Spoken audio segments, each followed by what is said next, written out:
नमस्कार दोस्तों, आर्या सक्सेस मंत्र में आपका बहुत बहुत स्वागत है। झारखंड समान ज्ञान का यह सेट 29 है। इससे पहले हम लोग सेट 28 तक का पढ़ चुके हैं। अगर आप वीडियो नहीं देखे तो डिस्क्रिप्शन में जाइए, वहाँ आपको लिंक मिल जाएगा, वहाँ से जाकर आप देख सकते हैं। तो इस तरह से प्रत्येक सेट में टॉप 20 क्वेश्चन होती है जो कि MCQ टाइप का होता है, ठीक, यानी क्वेश्चन बेस्ड पैटर्न, यानी एग्जाम में जिस टाइप का प्रश्न पूछा था उसी पे बेस्ड प्रश्न होती है। और आपको यह वीडियो देखने में आपको मात्र 10 मिनट का टाइम लगेगा, और इतना सा आप समय जो है अपना भविष्य बनाने के लिए तो निकाल ही सकते हैं। और यह जो सेशन चला रहा है इसमें हम लोग टोटल 100 प्लस सेट पढ़ेंगे, और इतना पढ़ लेंगे तो आपका झारखंड जीके से संबंधित कोई प्रश्न नहीं छूटेगा। तो यह सेशन जो है झारखंड CGL, झारखंड दरोगा, झारखंड पुलिस, उत्पाद सिपाही जो लैब असिस्टेंट का जो एग्जाम चल रहा है, इसके लिए बहुत ही इंपॉर्टेंट है। तो चलिए सेशन को शुरू करते हैं। पहला प्रश्न लेते हैं। पहला प्रश्न बोल रहा है कि झारखंड की जनजातियों की कितनी प्रतिशत जनसंख्या गाँवों में निवास करती है, यानी जनजाति का जो कितना प्रतिशत है उसका कितना प्रतिशत भाग गांव में भी निवास करती है। ठीक, ऑप्शन दे दिया 85.21, 87.56, 89.72, 91.7। ठीक, तो जनजातियों का जो है ना कुल 91.7% भाग अभी भी क्या है, गाँवों में निवास करती है, यानी डी नंबर आंसर सही हो जाएगा। दूसरा प्रश्न है कि कांची वृहद सिंचाई परियोजना झारखंड के किस जिले में स्थित है। कांची जो सिंचाई परियोजना है वो बोल रहा है कि झारखंड के किस जिले में स्थित है। ऑप्शन में रांची, दुमका, रामगढ़, चतरा। तो इसका आंसर हो जाएगा रांची, यानी बी नंबर आंसर सही हो जाएगा कि कांची वृहद सिंचाई परियोजना जो है ना वो झारखंड के किस जिले में स्थित है, तो रांची में स्थित है। नेक्स्ट प्रश्न पे आते हैं। तीसरा प्रश्न है कि बोल रहा है कि रूबी श्रेणी के अवरक, ठीक, का उत्पादन झारखंड के किस जिले में होता है। ऑप्शन में दे दिया गिरिडीह, पलामू, कोडरमा, और डी नंबर दे दिया है ए और सी दोनों। तो इसका आंसर हो जाएगा डी नंबर ए और सी दोनों, यानी गिरिडीह में और कोडरमा में, ये दोनों में क्या होता है कि रूबी श्रेणी का अवरक का उत्पादन होता है। ठीक, यानी ए और सी दोनों हो जाएगा इसका आंसर। चौथा प्रश्न लिखते हैं। यूल रूल 1856 झारखंड के किस क्षेत्र के लिए लागू किया था। सबसे पहले तो क्वेश्चन इसमें बन जाता है कि यूल रूल कब लागू हुआ था, 1856 ईस्वी में। अब बोल रहा है किस क्षेत्र में लागू हुआ था, तो ऑप्शन दे दे संथाल परगना, मानभूम, सिंहभूम, वीरभूम। तो यूल रूल जो लागू हुआ था वो संथाल परगना में हुआ था 1856 ईस्वी में, यानी ए नंबर आंसर सही हो जाएगा। पांचवा प्रश्न देखते हैं कि झारखंड में ओहिरा गीत के साथ किस त्योहार का संबंध है, यानी ओहिरा गीत का जो है ना संबंध किस त्योहार से। ऑप्शन में दे दिया सोहराय, वंदना, सरहुल, कर्मा। ठीक, तो सबसे पहले जानते हैं कि सोहराय कब मनाया जाता है। तो सोहराय जो है ना दिवाली के दूसरे दिन, यानी दिवाली जो मनाई जाती है दिवाली के दूसरे दिन मनाया जाता है, दूसरे दिन मनाया जाता है। ठीक ना, इसमें जानवरों की पूजा की जाती है, और ये पौष माह में यानी फसल काटने के बाद मनाया जाता है। ठीक, वंदना में क्या होता है कि वंदना पर्व में ये कार्तिक माह के अमावस्या को मनाया जाता है, कार्तिक माह के अमावस्या को मनाया जाता है। इसमें जो है ना खेती में प्रयुक्त होने वाले जानवर का पूजा किया जाता है, यानी जो खेती में होता है, ध्यान देना। दिवाली में भी होता है, जानवरों की पूजा होती है, इसमें वंदना में भी जानवरों की पूजा होती है, लेकिन वंदना में क्या अंतर है कि इसमें खेती में जो प्रयुक्त होता है जानवर उसका पूजा होता है, और दिवाली में जो घर में पालन पोषण किया जाता है जैसे बकरी, गाय, ये सारा चीज़ का। ठीक, सोहराय में। और वंदना में जो खेती में प्रयुक्त होता है जानवर उसकी पूजा की जाती है। समझ में आ गया। उसके बाद बोलता है कि सरहुल, सरहुल जो है कि ये फूलों का त्यौहार इसको कहा जाता है, ये चैत माह में मनाया जाता है, और जनजाति का सबसे बड़ा त्यौहार है, जनजातियों का जो है ना सबसे बड़ा त्यौहार इसी को माना जाता है, सरहुल को।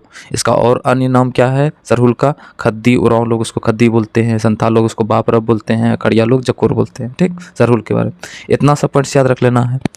कर्मा, कर्मा के बारे में तो आपको पता ही होगा। तो अगला यानी इसका आंसर क्या हो जाएगा, यानी ओहिरा गीत जो है ना वो वंदना का त्यौहार से संबंधित है, यानी बी नंबर आंसर सही हो जाएगा।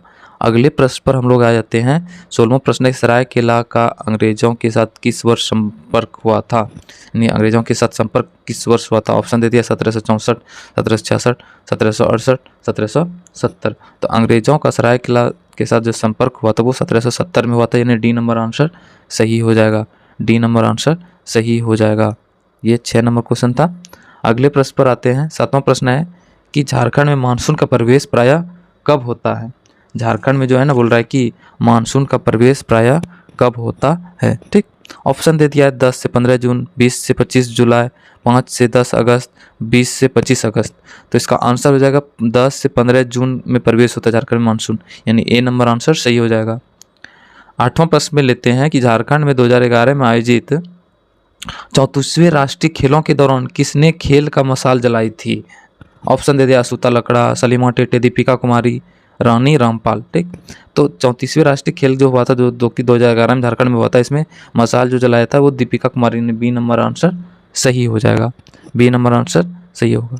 अगला प्रश्न पर आते हैं। 9वां नंबर बोला कि झारखंड क्षेत्र में पहाड़ी असेंबली की स्थापना किसने की थी?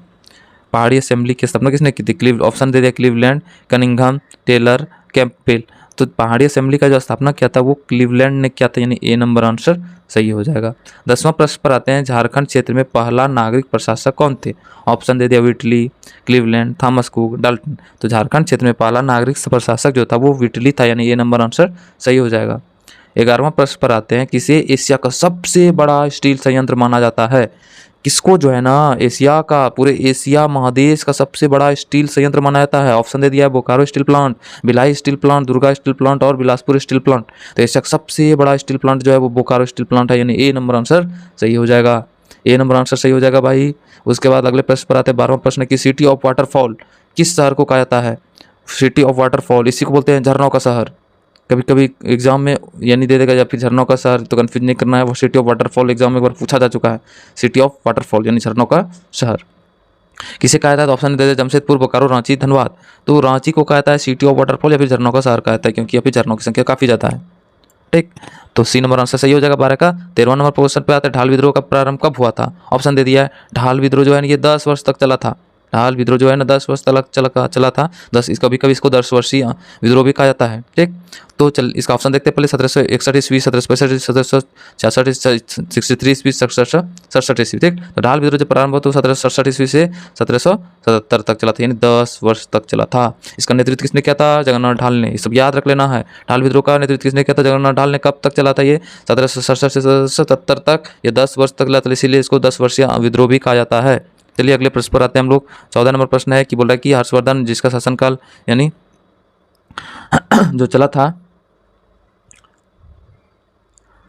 तो वो 606 से यानी 47 तक चला था। ठीक ना। इसका विस्तृत साम्राज्य झारखंड का कौन सा छोटा सा राज्य शामिल था? इसमें बोला कि कौन सा छोटा सा राज्य जो है ना शामिल था। ऑप्शन दे दिया, कांगजल, महरौला, वंशवर और ABC तीनों।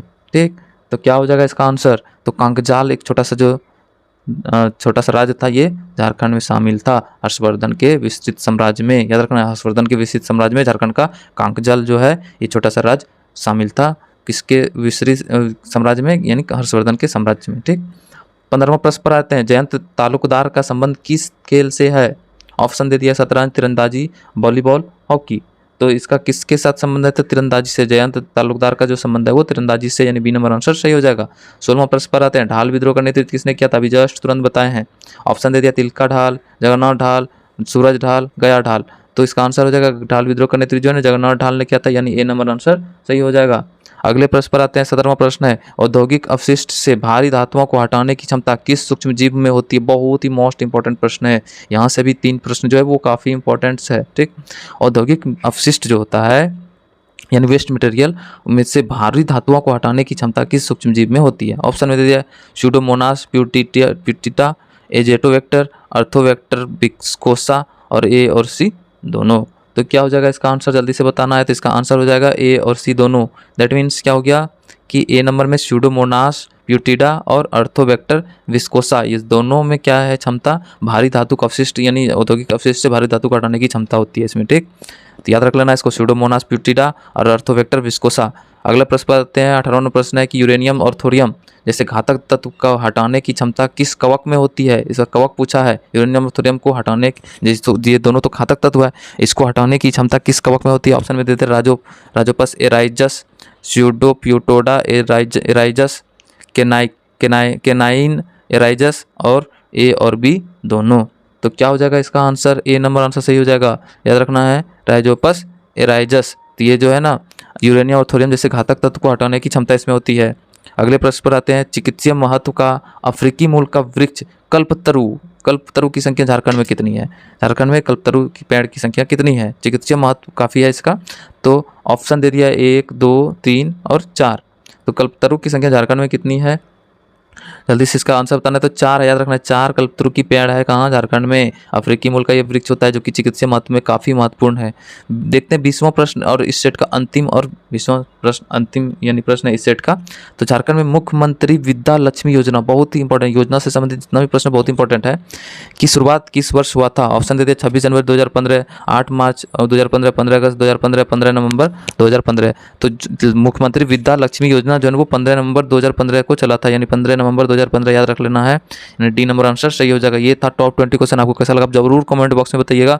हम लोग नए सेशन के साथ फिर हाजिर होंगे, तब तक हंसते रहे, मुस्कुराते रहे और देखते रहे आर्य सक्सेस मंत्र का वीडियो को। धन्यवाद, जय हिंद। और ज़्यादा से ज़्यादा शेयर जरूर कर दीजिएगा ताकि मुझे भी ज़्यादा से ज़्यादा मोटिवेशन मिले वीडियो बनाने का। तो चलिए, धन्यवाद, जय हिंद।